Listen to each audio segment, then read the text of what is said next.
Machiavelli का जन्म Italy के किस नगर में हुआ? मैकियावेली का जन्म इटली के फ्लोरेंस नगर में हुआ। मैकियावेली का जन्म सन 1469 में ईस्वी सन में हुआ, 1469 में हुआ। किसने मैकियावेली को अपने युग का शिशु कहा? डार्निंग ने मैकियावेली को अपने युग का शिशु कहा। निम्न में से कौन सा ग्रंथ मैकियावेली द्वारा रचित है? प्रिंस मैकियावेली द्वारा रचित है। मैकियावेली द्वारा लिखी एक हास्य कृति कौन सी है? मैंड्रागोला मैकियावेली द्वारा रची एक हास्य कृति है। निम्न में से मैकियावेली द्वारा रचित ग्रंथ नहीं है, तो उसमें से रचित ग्रंथ कौन कौन से है वो देखना पड़ेगा। Prince, the art of war, discourses on Levi, ये मैकियावेली द्वारा रचित है। मैकियावेली द्वारा रचित नहीं है, उसमें आएगा theory of punishment and reward, ये मैकियावेली द्वारा रचित नहीं है। मैकियावेली ने प्रिंस में किस शासन तंत्र का गुणगान किया है? राजतंत्र का गुणगान मैकियावेली ने प्रिंस में किया है। डिस्कोर्सेस में मैकियावेली ने किस शासन तंत्र का गुणगान किया है? तो डिस्कोर्सेस में आएगा गणतंत्र और प्रिंस में आएगा राज्यतंत्र। मैकियावेली ने अपनी पुस्तक प्रिंस में राज्यतंत्र का गुणगान किया है और डिस्कोर्सेस में मैकियावेली ने गणतंत्र के राज्य व्यवस्था का, शासन व्यवस्था का गुणगान किया है।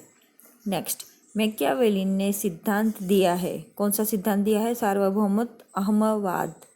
सार्वभौमिक अहमवाद का सिद्धांत मैकियावेली ने दिया है। मैकियावेली के मत में सार्वभौमिक अहमवाद के अंतर्गत बुरी मानव प्रकृति कैसी है? तो मानव प्रकृति बुरी है। किसने कहा है कि मनुष्य उसी समय तक किसी से प्रेम करते हैं जब तक उनका स्वार्थ सिद्ध ना हो, परंतु जब उनकी स्वार्थ सिद्ध हो जाती है अथवा वे अपनी स्वार्थ सिद्धि नहीं देखते तो विद्रोह कर देते हैं। तभी तक उससे प्रेम करेंगे जब तक उसका स्वार्थ सिद्ध नहीं होता है, और जब जैसे ही उसका स्वार्थ सिद्ध हो जाए या फिर उसका स्वार्थ सिद्ध होते हुए नहीं दिखाई देता है तो वो विद्रोह कर देते हैं। यह मैकियावेली का कहना था। नेक्स्ट, मैकियावेली के अनुसार निम्न में से कौन सी दो शक्तियां मनुष्य को वश में कर सकती है? मैकियावेली के अनुसार प्रेम तथा भय, ये दो शक्तियां मनुष्य को वश में कर सकती हैं। मैकियावेली के अनुसार राज्य को किस शक्ति द्वारा मनुष्य को वश में करना चाहिए? मैकियावेली के अनुसार राजा को भय शक्ति द्वारा मनुष्य को वश में करना चाहिए, मतलब कि राजा को भयभीत रखना चाहिए अपने राज्य को, जिससे सारी शक्तियाँ उसके वश में रहे। किसने कहा कि मनुष्य पिता की मृत्यु का दुख आसानी से भूल जाता है पर पितृधन की हानि नहीं भूलता? मैकियावेली ने यह कहा है कि मनुष्य शायद उसके पिता का मृत्यु हो जाए तो वो दुख भूल सकता है, लेकिन उसके पिता के धन का हानि अगर हो जाए तो वो आसानी से नहीं भूल सकता। निम्न में से कौन सी नीति मैकियावेली द्वारा प्रिंस में दी गई? लोमड़ी तथा व्यार्थ नीति मैकियावेली द्वारा प्रिंस में दी गई है। मैकियावेली ने निम्न राजनीतिकों में से किससे पृथक करने का सिद्धांत दिया? धर्म तथा नैतिकता से पृथक करने का सिद्धांत दिया। मैकियावेली ने कितने प्रकार की नीतियां की बात की है? 2 प्रकार की नीतियों की बात मैकियावेली ने की है। मैकियावेली के अनुसार 2 प्रकार की नैतिकता है, उसमें से कौन कौन सी नैतिकता है? 2 प्रकार की, व्यक्तिगत तथा जन, ये 2 प्रकार की नैतिकता की बात मैकियावेली ने की है। मैकियावेली के अनुसार निम्न में से कौन सी नैतिकता से बंधा नहीं है? राजा वो नैतिकता से बंधा नहीं है। मैकियावेली के अनुसार राज्य एक कृत्रिम संस्था है।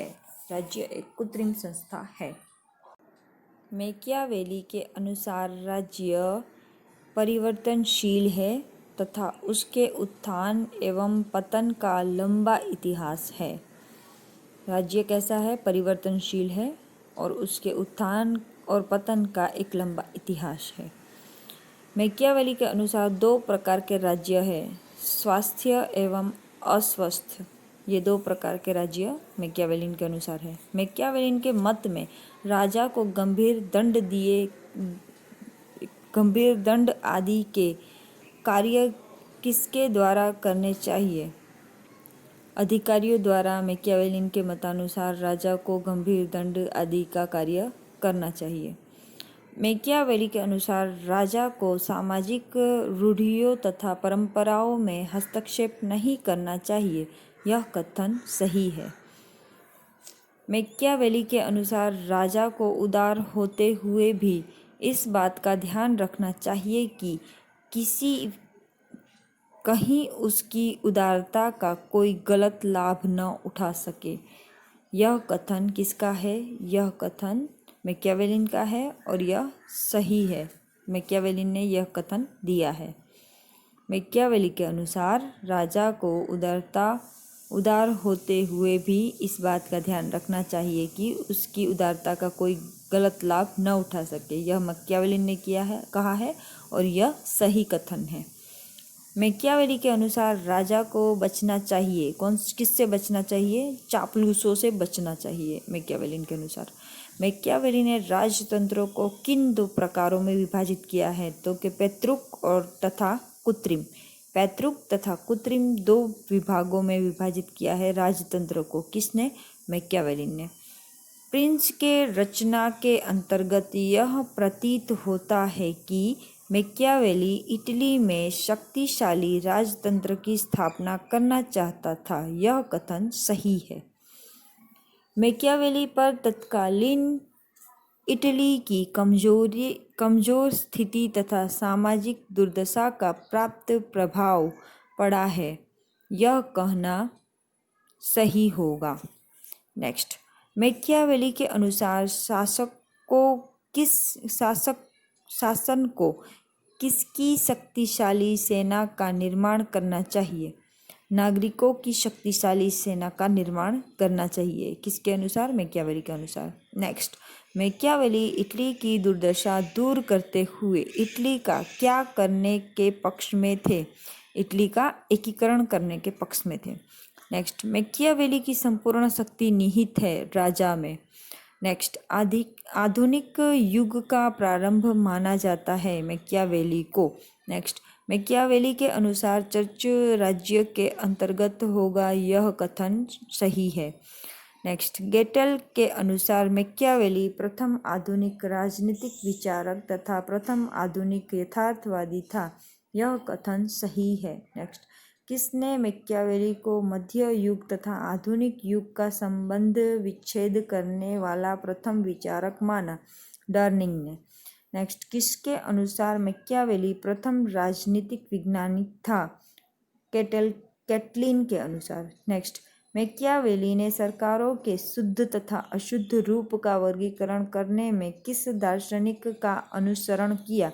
अरस्तु दार्शनिक का अनुसरण किया। नेक्स्ट, मैकियावेली के अनुसार शुद्ध तथा अशुद्ध रूप में सरकारें कितने प्रकार की होती है? मैकियावेली के अनुसार शुद्ध और अशुद्ध रूप में सरकारें 6 प्रकार की होती है। नेक्स्ट, मैकियावेली के अनुसार राजतंत्र का विकृत रूप है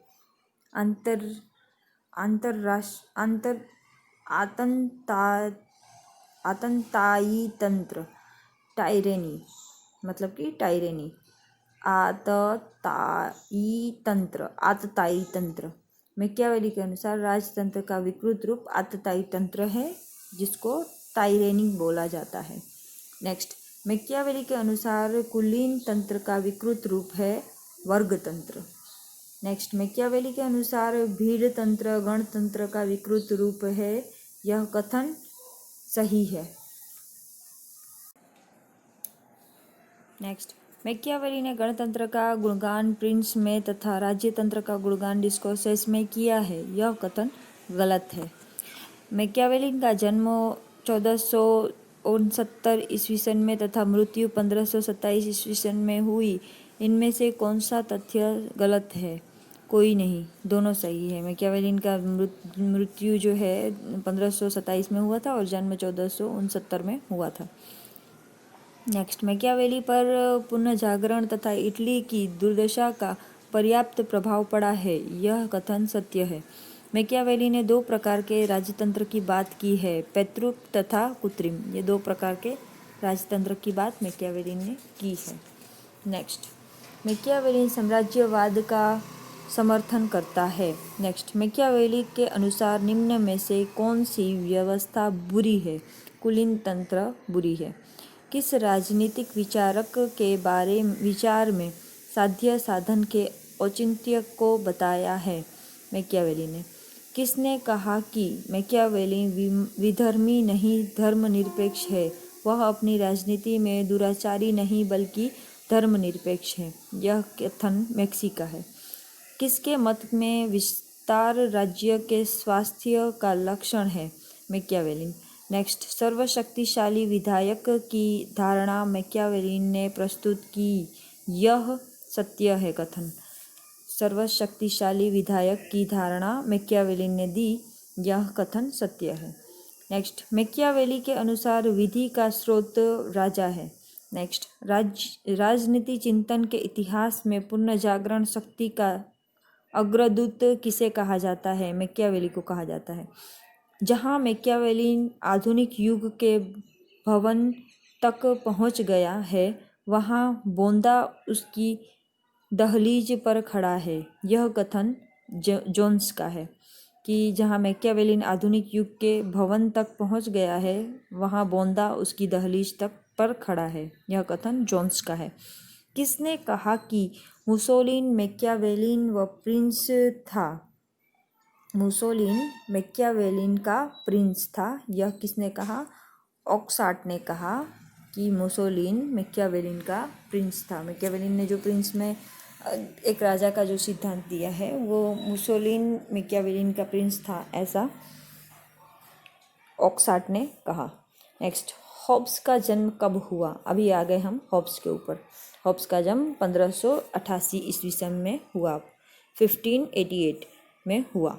लेवियात की रचना किसने की थी? लेवियात की रचना हॉब्स ने की थी। हॉब्स का ग्रंथ लेवियात प्रकाशित हुआ था सन 1651 में। निम्न में से कौन सा ग्रंथ हॉब्स द्वारा रचित नहीं है? तब कौन कौन से हॉब्स द्वारा रचित है, पहले वो देख लेते हैं। डी कार्पोर हॉब्स ने लिखा। डी सीवे हॉब्स ने लिखा।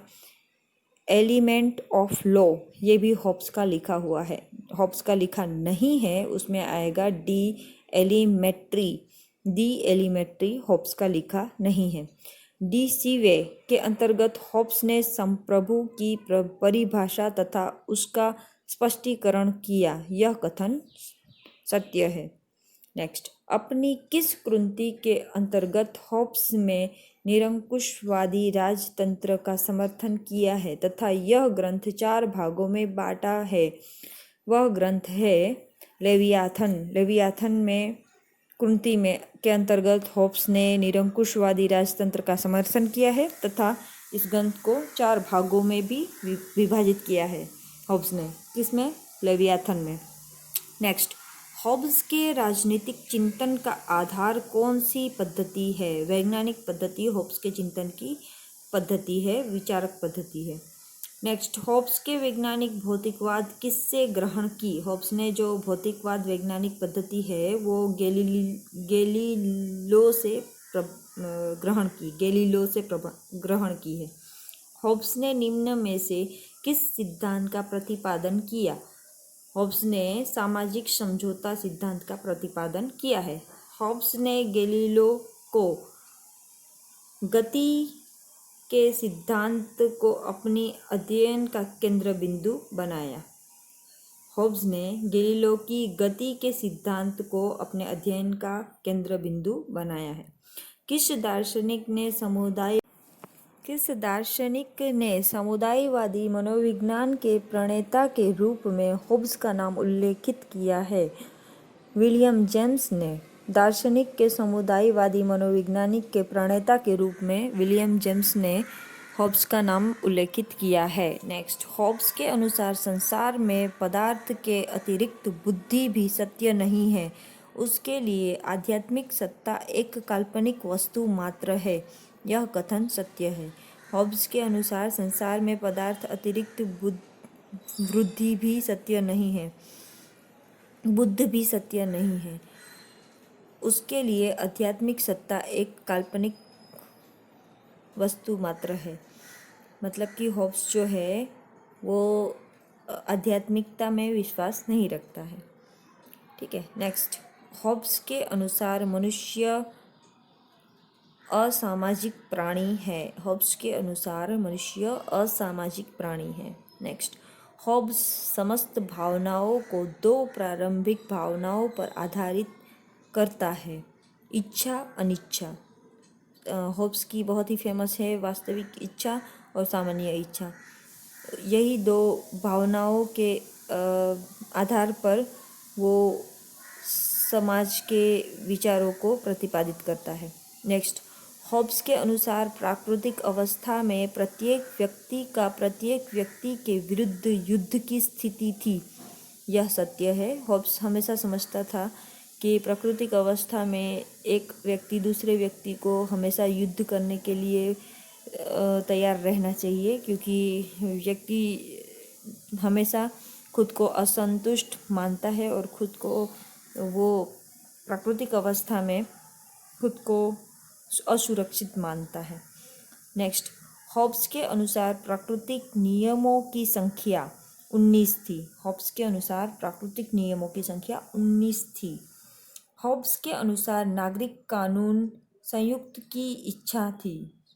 हॉब्स के अनुसार नागरिक कानून संयुक्त की इच्छा थी। नेक्स्ट, हॉब्स किसका समर्थक है? हॉब्स निरंकुश राजतंत्र का समर्थक है। नेक्स्ट, मैंने कोई पुस्तक नहीं पढ़ी जिससे इतना राजद्रोह, विश्वासघात तथा धर्मद्रोह भरा हो। क्लेरेडन ने इस शब्द के किस पुस्तक हेतु व्यक्त किया? यह वाक्य जो है वो क्लेरेड ने कहा कि मैंने कोई पुस्तक नहीं पढ़ी जिसमें इतना राजद्रोह, विश्वासघात तथा धर्मद्रोह भरा हो।